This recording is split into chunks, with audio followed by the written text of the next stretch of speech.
Hello everyone, I'm Diego Fernando Morales Belandia, a first semester law student.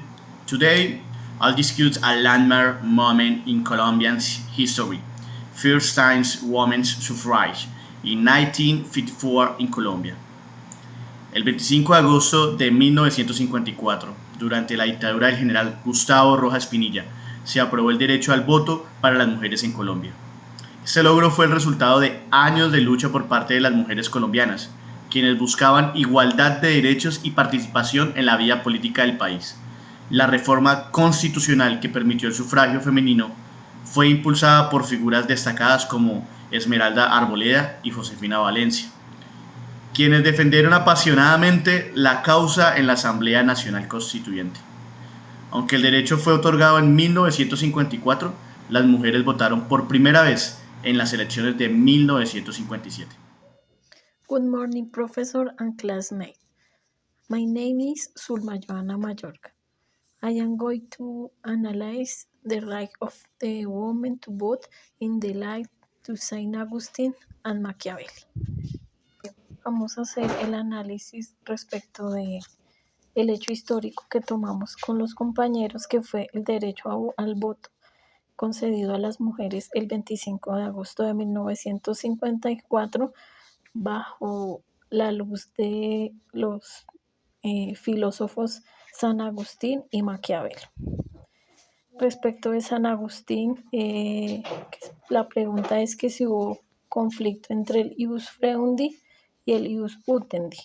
El ius freudi es el aprovechamiento personal de los objetos en detrimento del bienestar de la comunidad. El ius utendi es la utilización correcta, sobre todo en procura del beneficio colectivo. Con relación al voto para las mujeres, podría decirse, es indudable que hubo un conflicto entre el ius freudi y el ius utendi, teniendo en cuenta que las mujeres, para lograr este derecho, tuvieron que pasar por muchas luchas dadas por un movimiento internacional. Además, esta condición es a todas luces contraria a lo preceptuado en la Declaración Universal de los Derechos Humanos, en cuanto a que todas las personas nacen libres e iguales en dignidad.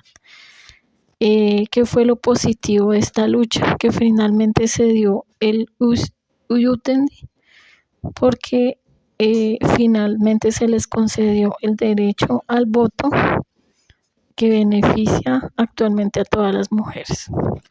Con relación a lo que dice Maquiavelo, que hubo este hecho algún acto moral que mostrase maldad humana para lograr su fin, es evidente que sí, porque como lo dije anteriormente, las mujeres tuvieron que ser objeto de burlas, de que se les negaran muchas cosas, de el machismo político de la religión católica, que impedía que ellas tuvieran igualdad de derechos. Gracias. Hello, my name is Nayeli Mariana Yepes Perez, USM Law student. In this video, I am going to talk to you about the second evaluation activity. So, let's begin. Continuando con las preguntas, seguimos con la pregunta que se plantea a Hobbes. Si hubo algún conflicto, ¿por qué se dio el conflicto? ¿Supervivencia, gloria o miedo? Desde la perspectiva de Hobbes, el conflicto en torno al voto para las mujeres en Colombia se puede haber dado principalmente por dos factores: supervivencia y miedo. ¿Por qué supervivencia? Porque la inclusión del voto femenino representaba un cambio significativo para la estructura de poder para muchos hombres que tradicionalmente dominaban el ámbito político. Esto también implicó que la ampliación del sufragio se percibiera como una amenaza a la supervivencia política. El miedo, ya que el miedo a lo desconocido y a la pérdida de privilegios puede haber impulsado a la oposición del voto femenino, ya que muchos temían que la participación de las mujeres en en el voto alterara las dinámicas familiares y sociales que se venían manejando en este momento. En resumen, el conflicto alrededor del voto para las mujeres en Colombia se puede entender a través del prima hobbesiano como un intento de perseverar el orden y la estabilidad ante el miedo de la pérdida de poder y la alteración del status quo. Continuando con las preguntas, tenemos la pregunta planteada al ámbito de John Locke. ¿Tuvo alguna incidencia la propiedad en el conflicto o la situación descrita? Es importante mencionar que desde la perspectiva de Locke, la propiedad juega un papel central en su filosofía política, ya que considera que la propiedad es un derecho natural derivado del esfuerzo y del trabajo individual.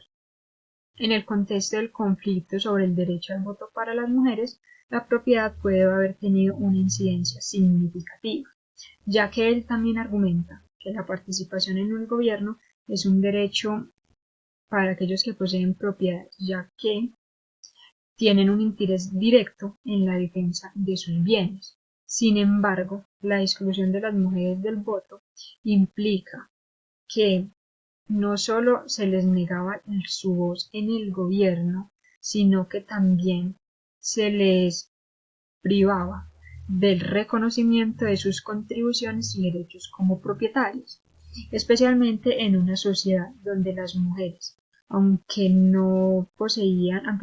muchas ocasiones no eran titulares formales de propiedad, sí tenían un papel crucial en la economía familiar. Ahora, también podemos decir que la lucha por el sufragio femenino también fue una lucha por el reconocimiento del estatus como individuos con derechos plenos, incluidos los derechos sobre la propiedad. En resumen, desde la perspectiva lockeana, el conflicto sobre el derecho al voto para las mujeres en Colombia estuvo influenciado por cuestiones de propiedad, ya que la inclusión en el proceso político está intrínsecamente ligado al reconocimiento de derechos y de la dignidad de todos los ciudadanos, independientemente de su género. Y adicionalmente, esta lucha por el voto fue también una lucha por la igualdad y el reconocimiento de derechos inherentes de la mujer ante la sociedad.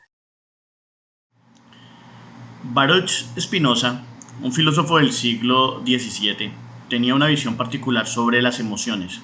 Según Spinoza, las emociones son respuestas automáticas del cuerpo y la mente a las percepciones y experiencias del entorno. En el contexto de la otorgación del derecho al voto para las mujeres en Colombia, podemos analizar las emociones involucradas desde su perspectiva. Alegría y empoderamiento.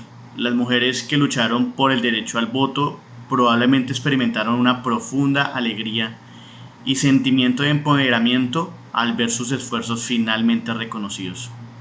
Según Spinoza, la alegría es una emoción positiva que aumenta nuestra capacidad de acción y nos fortalece. Esperanza y expectativa. Durante el proceso de lucha y debate, las mujeres y sus aliados habrían sentido esperanza y expectativa de lograr un cambio significativo. Para Spinoza, consideraba la esperanza como una emoción que nos impulsa a actuar hacia un futuro mejor. Frustración y resentimiento. Antes de la aprobación al voto, muchas mujeres habrían sentido frustración y resentimiento debido a la discriminación y a la exclusión política. Estas emociones negativas, para el pensador filósofo Spinoza, podrían ser transformadas en acciones positivas cuando se comprenden y se gestionan adecuadamente. Orgullo y satisfacción. Tras la aprobación del derecho al voto, es probable que las mujeres sintieran orgullo y satisfacción por haber alcanzado un hito histórico. Spinoza veía estas emociones como un reflejo de la realización personal y colectiva. Para concluir, el proceso de otorgación del derecho al voto para las mujeres habría generado una gama de emociones, desde la frustración inicial hasta la alegría y el orgullo final, todas ellas reflejando la complejidad de la experiencia humana, según la filosofía de Spinoza. De esta manera damos concluido por el hecho histórico de la asignación del voto a la mujer por primera vez en Colombia, según los pensamientos filósofos de varios pensadores importantes en la historia.